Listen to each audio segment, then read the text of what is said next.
I'm very happy to introduce this year's Friend of Labor honoree, Senator, firefighter, union leader, friend, and ally, Senator Ken Donnelly. Ken has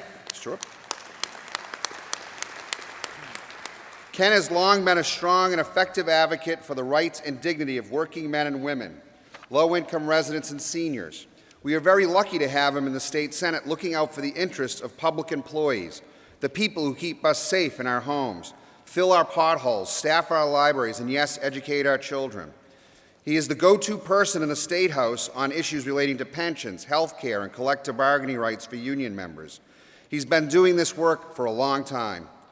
For 35 years, Ken worked for the town of Lexington as a firefighter and a lieutenant within the fire department.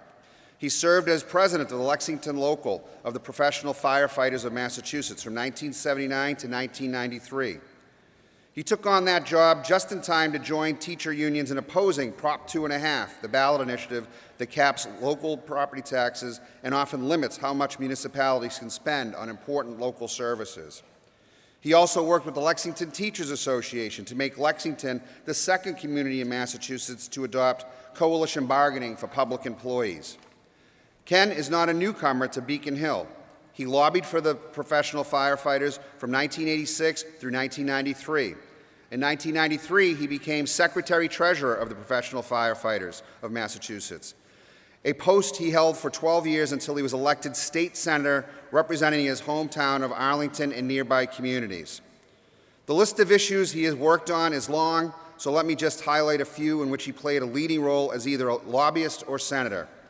Supporting due process for teachers in termination cases, supporting Section 19 coalition bargaining, fighting the rollback of health insurance benefits for public employees and retirees, advocating for fairness for employees in the Springfield bailout, leading the charge for the return of the Evergreen Clause, and defending retiree pensions as a senator and as a commissioner on the Public Employee Retirement Administration Commission, or PERAC. Ken graduated from our own University of Massachusetts with a bachelor's in labor studies and later graduated from Harvard Trade Union program in 1997. He and Judy, his wife of 42 years, are the parents of 3 children and are the proud grandparents of 5. Ken is recognized by friends and adversaries alike as tough, honest, and fair. He is a person of enormous integrity as an effective consensus builder. He's also a heck of a nice guy. With no further ado, we present Senator Ken Donnelly with MTA's 2013 Friend of Labor Award. Ted? Thank you very much. Thank you. Thank you.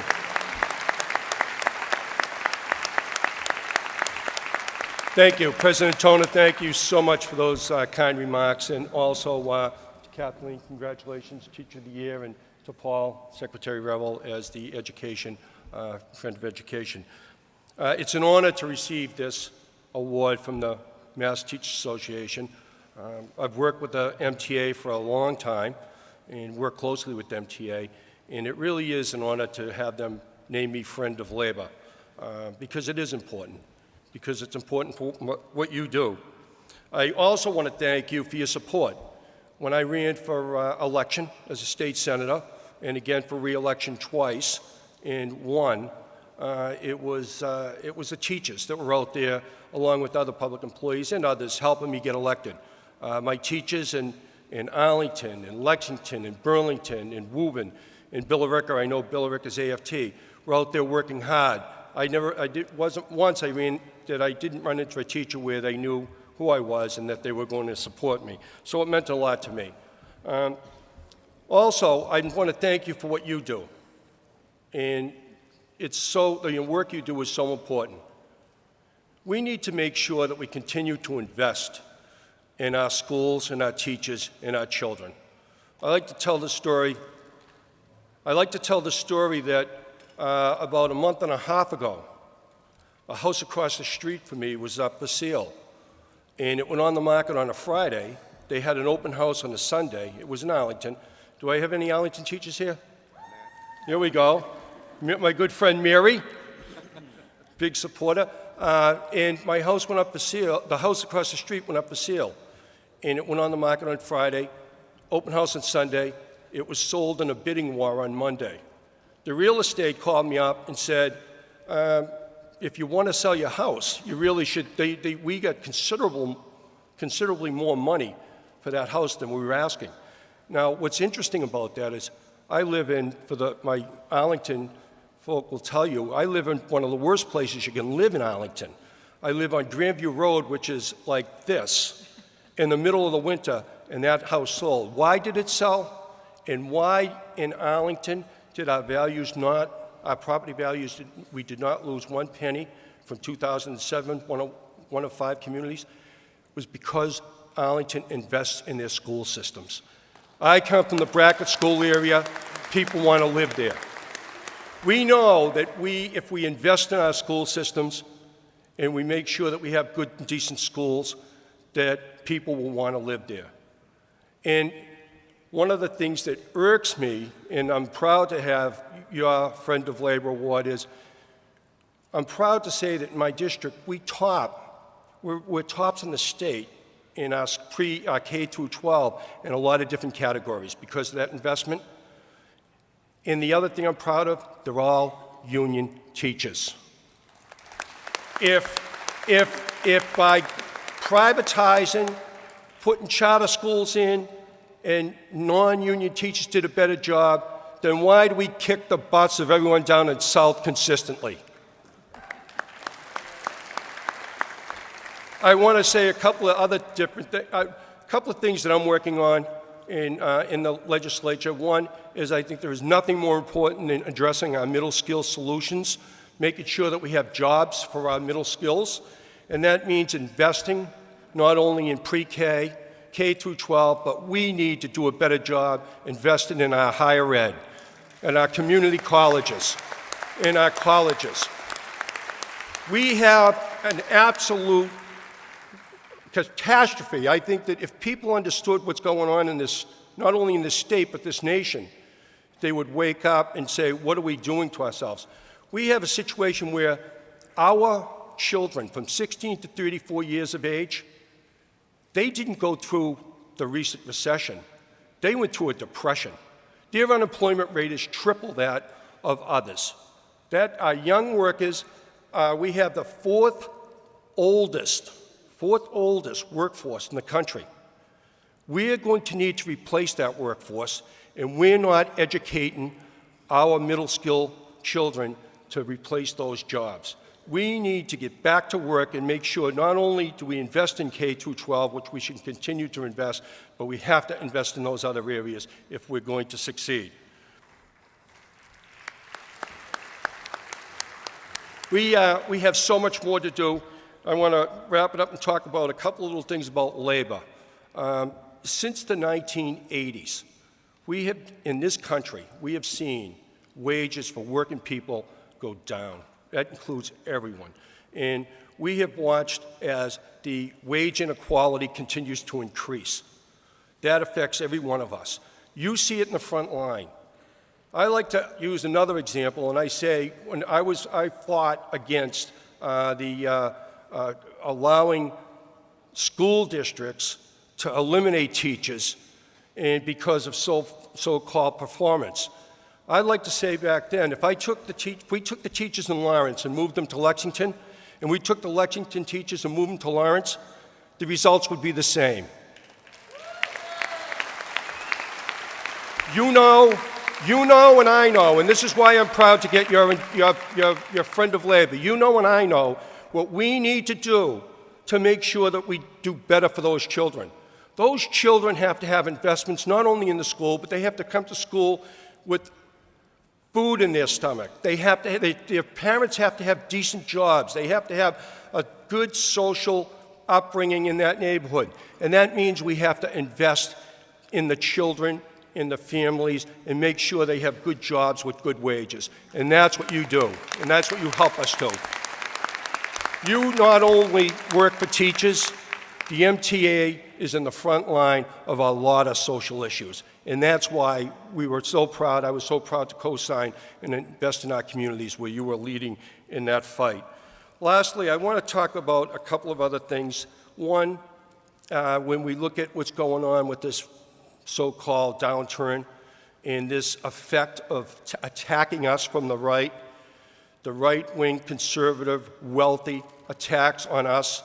And when you see these states putting in these right-to-work provisions, that is directly affected at you, because they want to take you out of the game.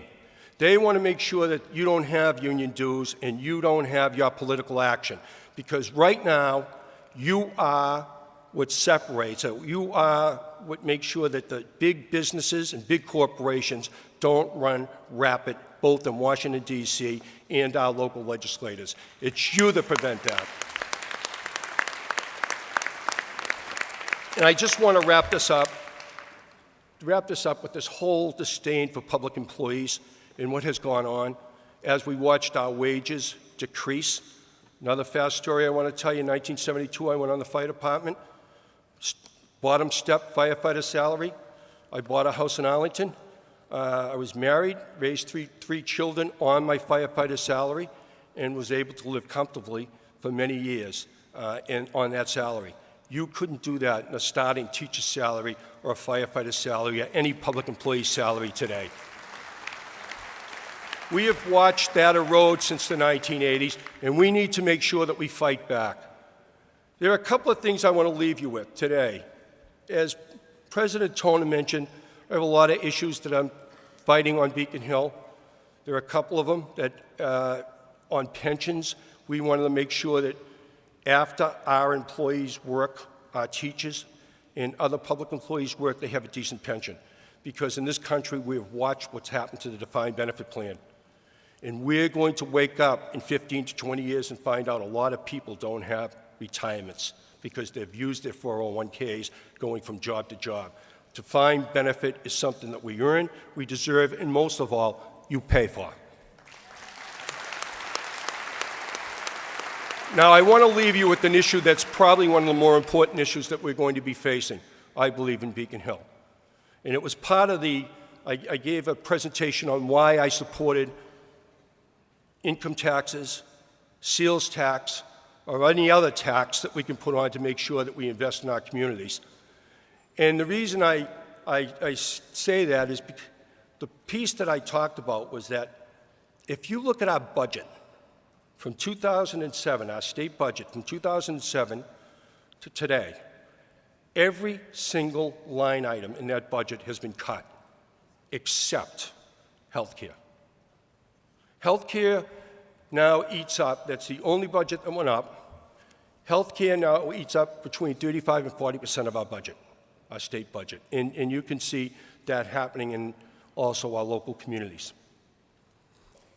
The answer to that, by some, is to cut our health care benefits, which we have to oppose and make sure that doesn't happen.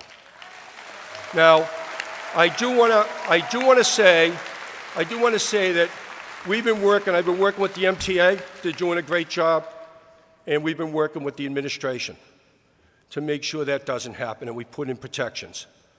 We need to make sure that our health insurance is both accessible, but more importantly, affordable. But we also have a problem, and is anyone here from Winchester? What happened in Winchester, I had one of my constituents is a retired Winchester teacher. And she come up to me and she said, look, they needed help. They need help out there. They went from, at one point, 90-10 to 75-25. And then one of the wealthiest communities in the state voted to give their retirees, bring their retirees down to 50-50 on health insurance because of the high cost of health insurance. And that is absolutely unconscionable. We have retired teachers that are not eligible for Medicare because we didn't have Medicare back then. And they're looking at their pensions, and a third of the cost of their pensions going towards health care. That is not affordable.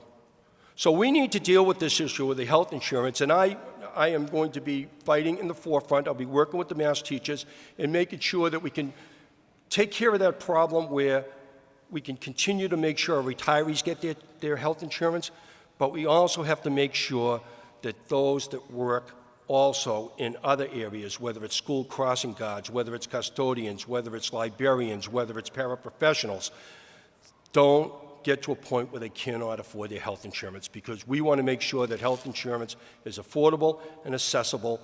Everybody deserves it. Health care is a right, not a benefit, and we want to continue to fight that fight. So thank you. Thank you so much for your award, and I probably went too long, but thank you, God bless you, and thank you for your continued support.